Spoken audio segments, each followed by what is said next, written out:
Marie Curie va dir una vegada que un científic al seu laboratori no és sols un tècnic, és també un xiquet col·locat davant fenòmens naturals que l'impressionen com si foren un conte de fades. Una de les parts més importants d'aquest descobriment, d'aquest inici al conte de fades que és la investigació científica, és proporcionar referents. I en el cas de la ciència, què pot haver millor que proporcionar referents científics femenins? Dones que han superat totes les barreres que imposava la societat per aconseguir allò que desitjaven, dedicar-se en cos i ànima a la ciència. L'11 de febrer es celebra aquestes figures, però nosaltres els dediquem tot un mes, el mes de les xiquetes i les dones en la ciència.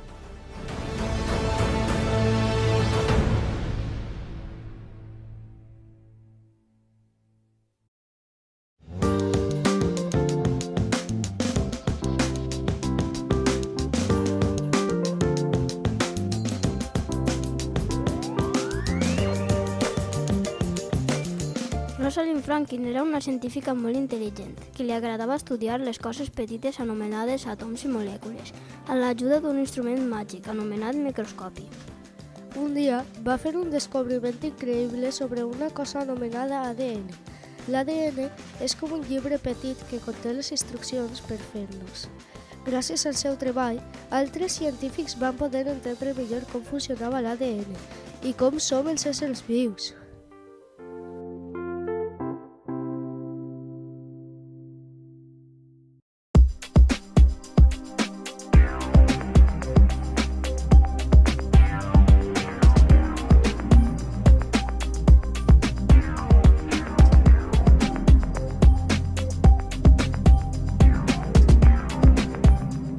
Mary Einig era una exploradora incansable que passava molt de temps explorant les platges plenes de pedres. Un dia va trobar unes formes estranyes incrustades en una roca. Quan va netejar-les, va descobrir que eren ossos d'un animal molt antic. Els científics van quedar impressionats per allò que Mary trobava. Mary va dedicar la seva vida a explorar i recollir pedres. Les seues troballes han ajudat els científics a entendre millor la història de la Terra i com han canviat els éssers vius al llarg del temps.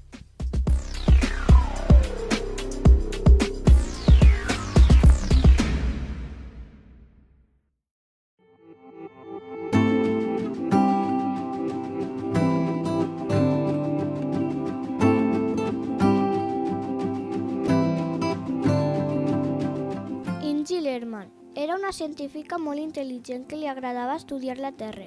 Un dels seus descobriments més emocionants va ser sobre els líquids que hi havia al nostre planeta. Ella va descobrir que hi havia una part de la Terra anomenada nucli, que és com el cor del nostre planeta. Aquest nucli té dues parts, una part líquida i una part sòlida. Els científics estaven molt emocionats amb el descobriment d'Ingi, perquè els ajudava a entendre millor com és de fort el nostre planeta i com es mouen les coses dins d'ell.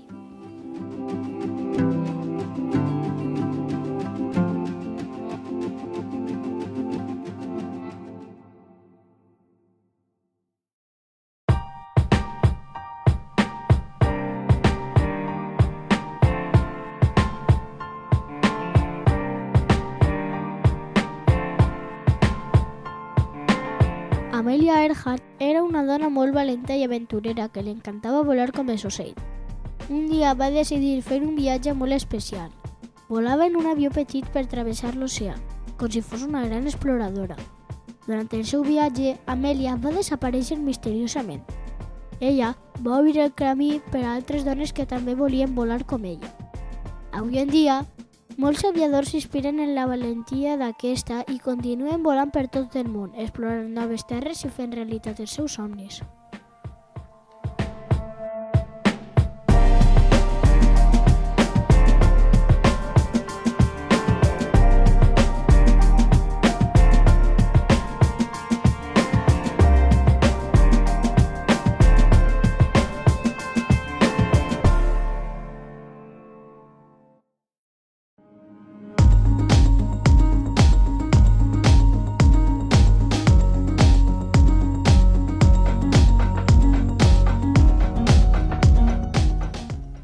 Margarita Salas era una dona molt intel·ligent i curiosa a qui li agradava molt entendre com funcionaven les coses. Des de ben petita va tenir una gran passió per la ciència. Un dia, quan era jove, va decidir estudiar coses molt petites, anomenades gens. Els gens són com petites instruccions que ens diuen com són. Margarita va treballar molt dur per entendre com funcionaven aquestes gens i com podíem ajudar a les persones. Gràcies al seu treball, va ajudar a entendre com es produeixen les malalties i com poden tractar-les millor. Margarita Salas va ser una inspiració per a moltes altres dones científiques. Va demostrar que amb esforç i determinació es pot aconseguir qualsevol cosa.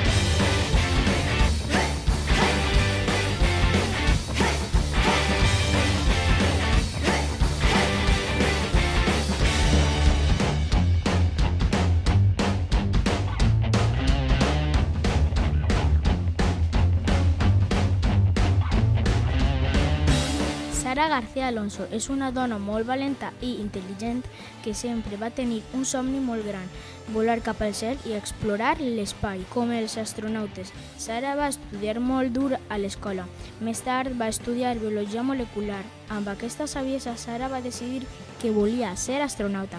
Un dia, l'Agència Espacial Europea va escollir a Sara com a candidata a astronauta. Això significava que podria viure aventures emocionants fora del nostre planeta Terra.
Em diuen Gemma García López i sóc infermera. Actualment treballo a urgències de l'Hospital La Fe de València. He estudiat a la Universitat d'Alzira. La meva feina consisteix en millorar la salut del pacient mitjançant les cures i atenció a les persones que ho necessiten. A nivell personal, m'aporta molts coneixements i a més una gran satisfacció personal. És important aquests projectes a les escoles, ja que fem difusió sobre els primers auxilis i així que l'alumnat doni assistència en un futur a les persones en cas que es produïsca un problema de salut d'emergència, com una ferida, mal de cap, estómac, etc., o inclús un traumatisme lleu. A més d'atendre casos d'una malaltia crònica com és la diabetes, asma, al·lèrgies, epilèpsia, entre altres. Ha sigut tota una experiència personal donar a conèixer la importància de la infermeria a les escoles, tant per a previndre casos de malalties com per a saber actuar en cas de que es produirà algun accident de salut.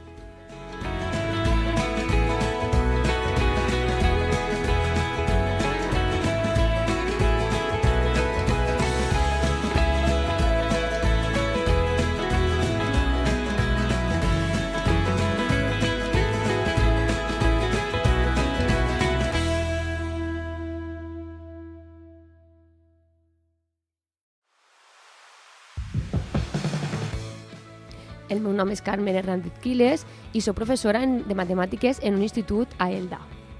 Vaig estudiar Enginyeria Tècnica Industrial especialitzada en química i, posteriorment, la llicenciatura en Ciència i Tecnologia de l'Alimentació en la Universitat Politècnica de València. La meva feina consisteix en aportar coneixements propis de la matèria, però també, com a docent, intentem ensenyar valors al nostre alumnat per a que siga una millor persona en un futur. A nivell personal, la docència m'aporta molta satisfacció, ja que per a mi té que ser una vocació i jo en aquest cas l'he tinguda sempre. M'agrada molt treballar i empatitzar amb els adolescents. Crec que aquest tipus de projectes és molt important a les escoles per a que el nostre alumnat veja més enllà dels coneixements que s'ensenyen en les pròpies aules i per a que es fomente també, en aquest cas, en el projecte de la dona en la ciència, per a que vegin el futur i els possibles eixides que tenen i la quantitat de dones que treballem en el món de la ciència.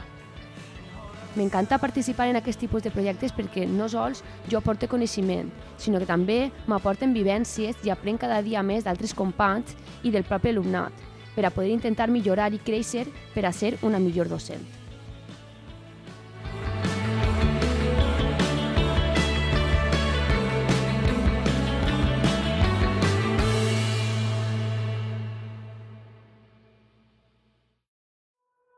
Em diuen Tere Ibáñez Ramírez, soc farmacèutica, vaig estudiar a la Universitat de València i actualment treballo en una farmàcia. La meva feina consisteix en dispensar medicaments i informar del correcte ús dels medicaments, elaborar i dispensar fórmules magistrals i elaborar sistemes de dosificació personalitzada a pacients amb tractaments crònics mitjançant pastilleros setmanals. Entendre i comprendre les diferents malalties i tractaments per poder donar un bon servei i una bona atenció a les persones que entren en la farmàcia és molt satisfactori i enriquidor. La difusió a les escoles de la professió de farmacèutic d'oficina de farmàcia és important perquè ensenya als xiquets quines són les funcions d'un farmacèutic. A nivell personal, participar en aquest tipus de projecte és molt bona experiència. M'agrada molt poder ensenyar i mostrar als xiquets del meu poble la meva professió. El meu nom és Sabrina Martorelli. Soc metge especialista en otorrinolaringologia. He estudiat a la Universitat dels Andes a Venezuela. La meva feina consisteix a prevenir malalties, fer-ne el diagnòstic i tractament de les mateixes. La meva professió m'aporta satisfacció, ja que m'agrada ajudar a les persones a millorar el seu estat de salut. La difusió de temes de salut a les escoles és molt important, ja que cal tenir coneixements bàsics des de primeres edats. El fet de participar en aquests projectes escolars és gratificant, ja que em permet col·laborar d'alguna manera en la formació dels xiquets i les xiquetes.